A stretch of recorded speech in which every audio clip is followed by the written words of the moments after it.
ნაციონალურმა მოძრაობამ მეტი სარგებელი ხალხს თბილისის მაჟორიტარი დეპუტატობის კანდიდატები დაასახელა მთაწმინდის რაიონში კენჭს არჩილ გეგენავა იყრის, კრწანისის რაიონში დავით საყვარელიძე, ვაკის რაიონში გიორგი კარბელაშვილი, საბურთალოზე ანდრია ურუშაძე, ისნის რაიონში გიორგი ვაშაძე, სამგორში მიხეილ მაჭავარიანი, დიდუბეში გიორგი ჩაჩანიძე, ჩუხურეთის რაიონში ანდრო ალავიძე, გლდანში კენჭს ნიკო ხაჭირაშვილი იყრის, ნაძალადევის რაიონში მერაბ სამადაშვილი. დღეს გთხოვეთ მეგზური თან ყველა ჩვენი კანდიდატის მთავარი ამოცანაა.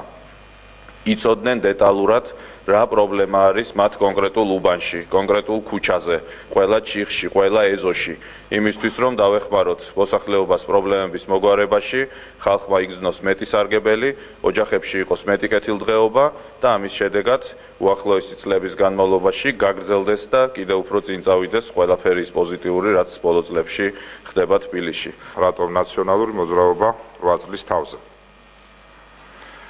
ამ შეკითხვაზე პასუხი ჩემის აზრით მდგომარეობს შემდეგ კითხვაში. არის თუ არა საქართველო უკეთესი ქვეყანა ვიდრე იყო 8 წლის წინ? არის თუ არა თბილისი უკეთესი ქალაქი ვიდრე იყო 8 წლის წინ? ამ შეკითხვაზე პასუხი, დადებითი პასუხი აქვს ჩვენი მოსახლეობის დიდ უმრავლესობას. უფრო მეც ვიდრე ნაციონალურ მოძრაობას უჭერს მხარს.